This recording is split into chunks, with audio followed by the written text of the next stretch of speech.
So this video is going to be a little bit different to what I would normally put out. It's largely in response to a lot of questions that I get about how I put these films together and how I film them when I'm on the water. Mainly these questions come from other kayakers, but some other people are interested as well. So I thought I would just take a little bit of time to just go behind the scenes a little bit and delve into how I actually come about putting these together and how I collect all the footage. So these videos come from a passion of mine, which was photography. That's where I started out. That's where I got my first camera and why I got my first camera. I was sick of, phone cameras back then being terrible and really not doing justice to the places that I was going. So I invested in a better camera, DSLR, and thought that would be it. I'd have some great pictures. Now, I definitely didn't. I went away on my first couple of trips and came back and the pictures were just as bad as if I'd used my phone. So I realised that there was a lot more to it than just kit, and there was a lot of know-how and a lot of expertise and skills involved in getting a good shot. And from my love of photography and from the work I've done in photography, I branched out and did a bit of video. I thought I would try it out, and I've absolutely fell in love with it. So I thought I would combine the two passions of mine, photography, videography, and sea kayaking. And that's where these films that I make actually just come from. And what I'm going to run through today is just where I'm at currently. This is something that is constantly evolving. I'm constantly adapting and changing and trying out new things. And it's just the way that I do it. It's not to say that it's the way it must be done. You could ask 100 people how they do it and you'll have 100 different answers. So I want to begin with something that you probably don't even consider when you think about these videos, and that's just how early I have to get up to do them. I really prefer to shoot at what is known as golden hour. Now, golden hour is a bit of a misnomer because it can be a lot longer than an hour or it can be shorter than an hour, depending on the climatic conditions that you get that day and what the weather's doing. So what that refers to basically is there's an ideal period of light around sunrise. It can start just before and it can go on, up to an hour after, sometimes longer. And it produces just really soft, lovely light that landscapes and seascapes just look fantastic in. So I always aim to get on the water, fairly early, but it might not be till 8, 9 o'clock, sometimes later if other people are joining me on a trip. So that means that I'm often there many, many hours before, and I use those hours to basically go around and collect a lot of footage. Now that can be footage of me getting ready to get on the water, but most of it is just scenery. It's landscape around that golden hour period. So preparation, early starts, getting up there in the best light really. That's where it all starts at really. Now before I get into the camera that I use or the cameras that I use, I just want to say I don't want this to be a kit review. I could spend hours and hours talking about all the different cameras and all the different lenses and cameras I've used in the past as well. I could go into real detail about it, but I don't want to bore you too much. So I just want to run through very quickly what I use at the moment and why I use them. So the main camera that I use is the Canon 90D, and that's actually what you're watching me on right now. That camera is mainly a photography camera, so I use it for photography a lot, but I also use it for filming these fantastic sea kayaking adventures that I go on as well. So that's the main camera I will use when I can. So when I'm on the beach there at golden hour, that's the camera that I'm using, 99% of the time. So the lenses that I use, I've got quite a few, I've got 5 lenses. Don't always use all of them in a video. In fact, I often just use 2 lenses, which I'll run through in a second. But the reason I have 5 is because they're all for a specific thing, really. Some of them are dedicated sort of interview lenses that I've used in the past. Others are, kind of do-it-all lenses, a lens that you can take in a pack on a trip up into the mountains, and it will give you a good focal length, a good range of focal length, and you can just put it on and forget about it, basically. So the 2 main lenses that I use are not in fact Canon lenses. I've got 3 Canon lenses, and they're very good, don't get me wrong. I love them, very good for their specific purposes. but the two that I use are actually Sigma lenses. I've got the Sigma 18-35, which is the lens that's on the camera right now, and then I've also got the Sigma 100-400, which is a very specialized telephoto lens, and I bought that only about a year ago, primarily for wildlife shots. There's a lot of time when I'm out there and I want to really capture the bird life and the sea life that we see. So the 100-400 was bought specifically for that intention. So the Sigma 18-35mm is a well-renowned lens. It's used by a lot of videographers and filmmakers the world over. It's got a really good reputation. It's one of the art series lenses, as Sigma call them. It produces a fantastic image. It's a really, really nice lens. It produces a really, really sharp image. And because of that, I actually stick a couple of filters on the front of it. One of them is a Pro Mist filter, just to soften it up a little bit, make it look a bit more filmy and cinematic. The other, which is pretty much always on, no matter which lens I'm using, is an ND filter. And I use that ND filter to regulate my shutter speed. Don't want to get too much into the technicalities of this and too much into the detail of it, but a golden rule in filming is the 180 shutter rule. Basically means that, in layman's terms, that your shutter speed should be twice your frame rate. Now, I am filming at 24 frames per second usually, so that means that my shutter speed is locked at 1/48th, or on this camera, the closest I can get to it is 1/50th of a second. Now that means that you're letting in tons of light and it tends to blow out the image, so you would just see a completely white image. So the ND filter on the front is basically like sunglasses, and the one I have is variable, so you can twist it and that basically dims it or darkens it depending on the lighting conditions that you have in front of you. So they're always on the front of no matter what lens I'm using. The 100-400 produces a really nice image. When I was looking into telephoto lenses, you know, there are the Canon L series lenses which cost, you know, up to 3-4 times as much as the Sigma, and the Sigma is probably, you know, 85% as good. So for me, it was a no-brainer to just, you know, save a bit of money and go for the Sigma. Being such a long focal length, especially if you're using it at the long end, the 400mm end, what that does for video though is it means you have every single tiny little vibration that your body makes, or that the boat makes when you're filming from the boat, if I take it out, gets transferred to the image, and you just end up with this very, very shaky image. So there's a couple of things I do to help out with that. The first one is I use the stabilizer that's built into the lens, which, you know, does a fairly decent job, but still, if you're using that lens on a boat, you're still going to get all those wobbles and shakes. So a little trick I use is I film at a really, really high frame rate. So I would film at 120 frames per second, which is, you know, 5 times faster than what I would normally be filming at. What that means is that 1 second of footage can be stretched to 5 seconds, and that means that you're not going to get as much of those vibrations, or if you are, they're going to be kind of smoothed out over a longer period of time. It's a very, very common technique that filmmakers use, and I use it often when I'm on the boat filming birds or, you know, seals, things like that.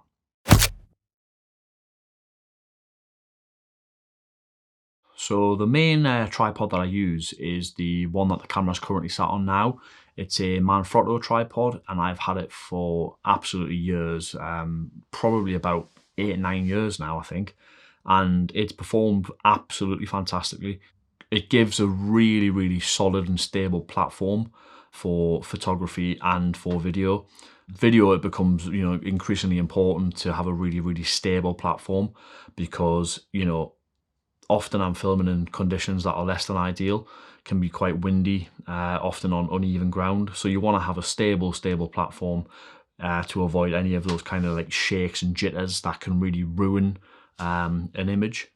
As good as that tripod is though, it does have one major downside when it comes to filming sea kayaking trips, and that is that the tripod itself will not fit into the hatch of my sea kayak. I've tried every which way I can try and angle it, and it just will not go in. So I have to use a travel tripod, which is a lot smaller, but a lot less sturdy when I want to actually take the camera out in the boat with me, and I want to shoot out at, say, the Farne Islands, for example.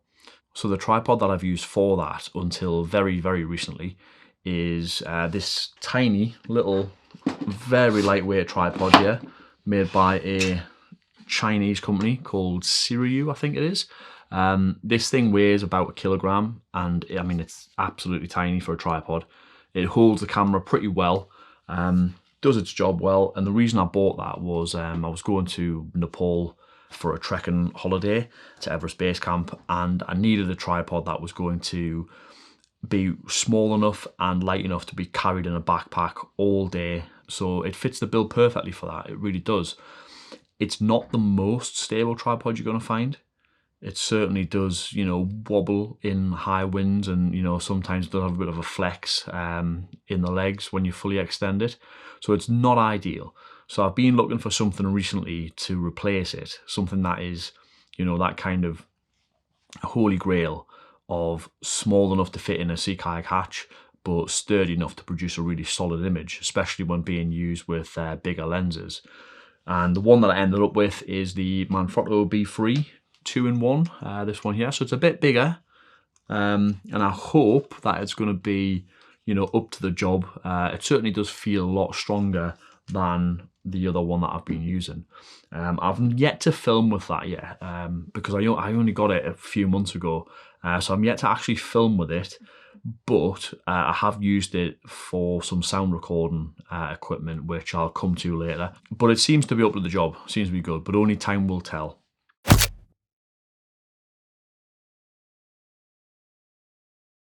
So drones then. Love a good bit of drone footage, I must say. I'm a sucker for it. I love to just set the scene, give a bit of perspective, and I love the vantage point and the views that you can get when using a drone. Now, the one that I use at the moment is the Mavic 2 Pro. There are newer and better drones out there, but I think this is still in quite a sweet spot. It gives you really good flight performance, so you can put it up in some pretty beastly winds, but also it produces a really fantastic image.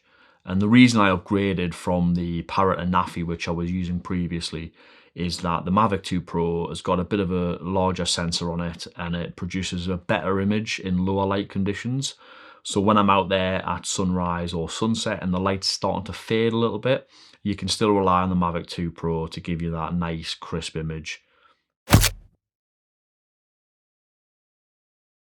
So obviously with sea kayaking video, the vast majority of the footage that you're going to see comes from out at sea, when you're out aboard a sea kayak.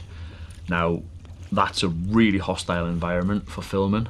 You know, lots of movement, lots of water, salt water at that, which is very corrosive, windy conditions, you're very exposed. So yeah, you've got to be very careful in choosing which camera you're going to take and how you're going to operate it. And that's why most of the footage you will see comes from an action camera. Now, the one I've been using for the last 4 years or so is the GoPro Hero 7 Black, which is a little bit out of date at the minute. It has been replaced. I think we're up to the GoPro 11 now. But this really does produce a really good image, and it's only recently that it's started to have a few hiccups. Now, this camera has really taken a battering over the years. It's been, you know, submerged in seawater a lot. It's been rolled about in surf on the back of a kayak. It's been dropped, it's been bashed, it's been hit by waves. It's really taken quite a lot of abuse. So I can't really complain that it's started to develop a few issues. And those issues have just been, you know, I can't rely on it 100%. I did have a fantastic dolphin encounter a few years back, where I hit the record button and everything seemed fine, and I had 15 minutes with these dolphins. It was absolutely incredible, and all I got was the audio, and the image froze after about 30 seconds. So I had the full audio of this encounter. I could hear the dolphins breathing around me, but I lost that footage. And the reliability of the GoPro, it's something that comes up for a lot of criticism. The newer versions as well, you know, a lot of them have been given a lot of hate because they're just so unreliable. Now, because of that, and because mine's starting to age a little bit, I've looked around and I've actually abandoned GoPro now. I've recently picked up the DJI Osmo Action 3, which I have not used yet. I've literally had it a couple of weeks and I've not been out to use it yet. So looking forward to putting it through its paces. Just want to pause for a minute. Since recording this, I have actually been out and tested the camera, not in the sea kayak, but just down the beach with the boys. So I'll just pop a couple of clips in from that.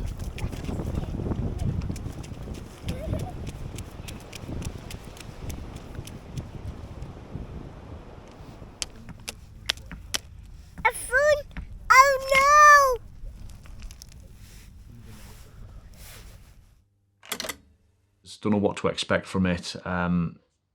You know, the footage will probably be not too dissimilar to what I've had in the past. It's, you know, got a few more megapixels. It produces a higher frame rate at those higher resolutions, but I'm not expecting it to be an absolute game changer anyway. I think the colours might be slightly different from the GoPro, which tends to be very sort of oversaturated, but we'll see. Now, most of the time when I'm using an action cam, I'm using it on a helmet mount. So I just basically clip it onto the helmet, set it to one press record so I can just forget about it all day. I just basically, when I need it, I can press the button, it'll start recording, press the button again and it'll stop. But there are some occasions where I want to get a bit of a different viewpoint. So I will use a deck mount, which is a suction mount. It's called the Delkin Fat Gecko, if I remember rightly. And this thing is absolutely rock solid.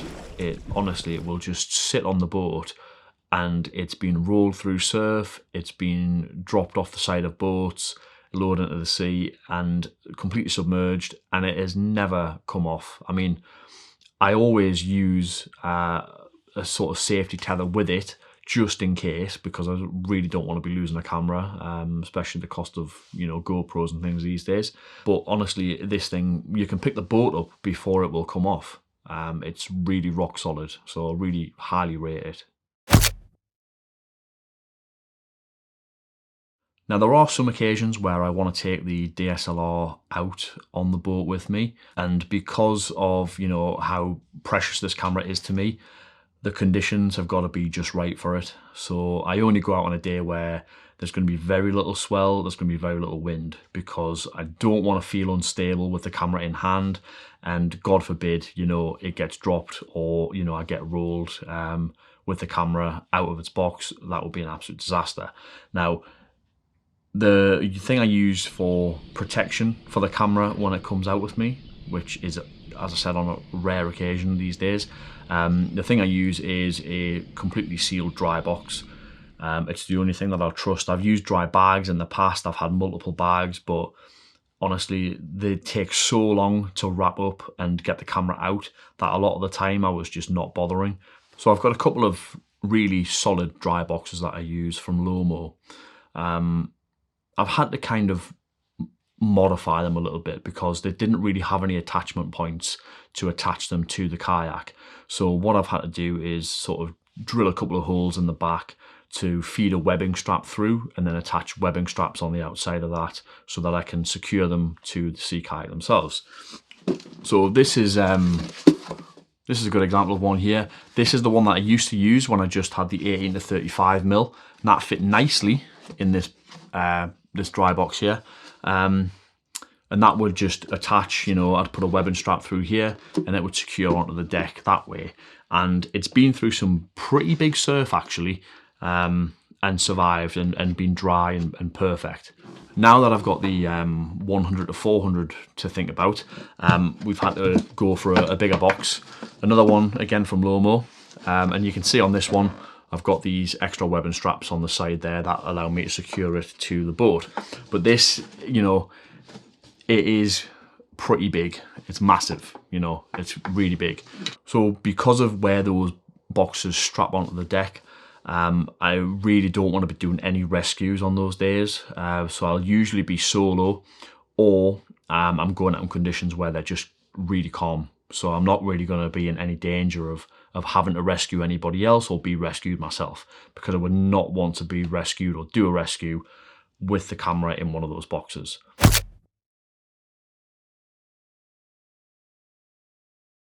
Now, something that's often overlooked in film is the importance of sound. Sound is absolutely crucial. You can watch something with poor visual quality as long as it's got good audio. But if you've got something that looks absolutely incredible, it doesn't matter how good the image is, if the audio's bad, it's almost unbearable and it's really hard to watch. So I pay a lot of attention and spend a lot of time trying to get good audio to go along with the videos that I'm putting together. Now that starts right here. So I've been around in circles on this. I've had various shotgun mics and lavalier mics, and I go backwards and forwards between lavalier or shotgun mic. Right now I'm actually using a brand new shotgun mic that I've just got. It's just out of shot, it's literally right here. If I could just touch it there, you could probably hear that now. I mean, I hope you can hear it now. Like I said, it's brand new, so I don't know if this is gonna work. Hopefully you can hear me, and it has worked.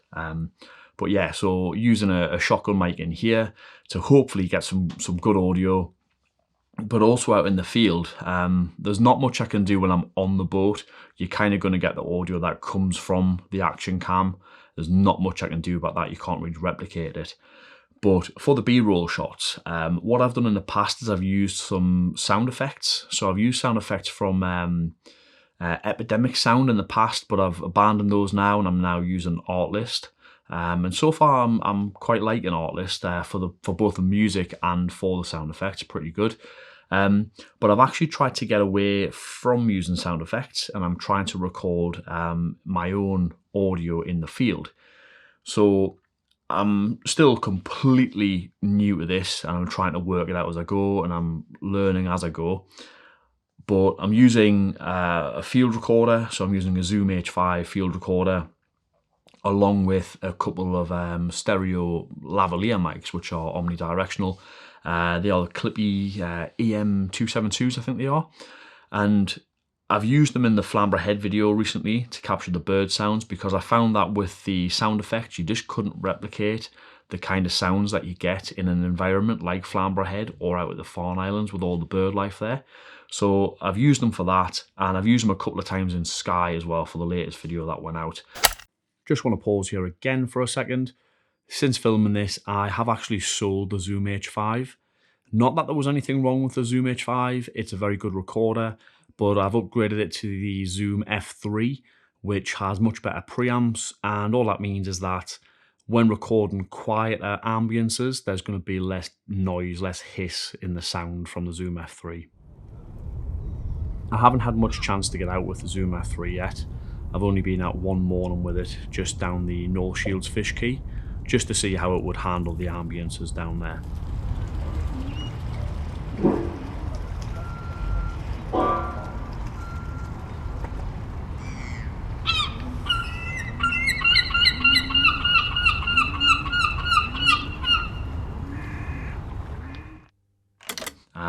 And hopefully, you know, I'm going to get better and get more sounds and you know, create more sounds with them so that I can use them in the videos going forward and won't have to rely upon sound effects.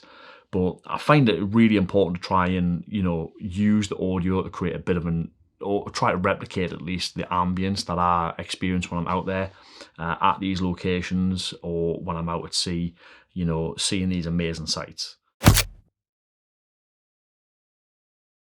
Now, a big thing that I've not mentioned yet is just the time that this all takes. You know, stopping to get these shots with the camera, or you know, before getting on the water, it is very time consuming, and because of that, I tend to try and not impose this on any groups that I'm paddling with. So if I'm paddling with a group, I will try and get all of this stuff done before I meet up with them. And then when I'm with them, generally the only stuff I'm filming is going to be using an action cam. So they're not going to, you know, even realise that I'm filming too much, really. They might hear the odd beep as I'm putting the action cam on. But other than that, I try not to hassle them and stop and slow the day down a bit. I like to try and let the paddle go on. When I'm paddling solo, of course, that's a bit different. Or if I'm with somebody who I know has a shared love of photography and wants to spend that bit of time getting their own shots as well, then I will take that bit of time and maybe have the DSLR on board that day if conditions allow. There was a great day that I had out the Farne Islands a couple of years back though, where I did take the camera out with me and tripod and everything, set it up and got some great shots of Ian and David surfing some, you know, pretty small tide races out at the Farne Islands. So that was pretty good, and something that I want to use the new tripod to try and get a bit more of in the next year or so.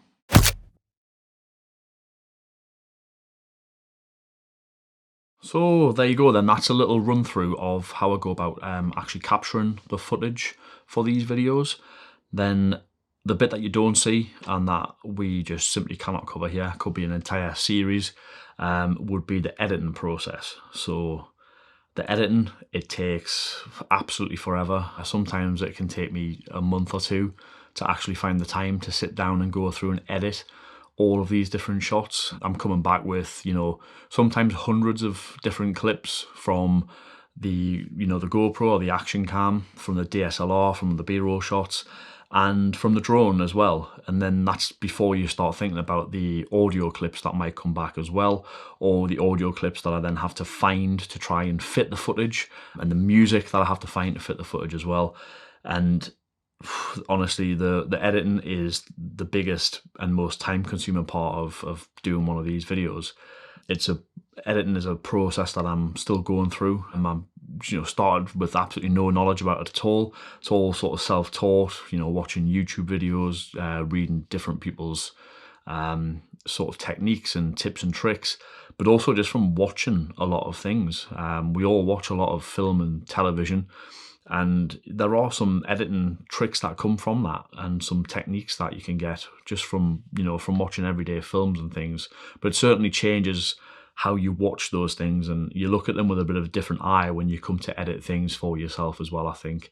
But yeah, I'm just sort of still trying to find my sort of style and my flow, and come up with different, you know, techniques and ways that I can kind of show these amazing journeys that I go on. Because at the heart of what I'm doing here is I'm trying to, I don't know, I'm trying to get across to people who don't see kayak or can't for whatever reason, or they just can't come on these sort of trips with me. I'm trying to get across to them what it's like. I'm trying to capture the amazing sights and sounds of nature. And some of these places I go to are absolutely incredible. They're stunning places, they really are. And I'm just trying to do my best to do them justice, really. That's at the heart of what I do here.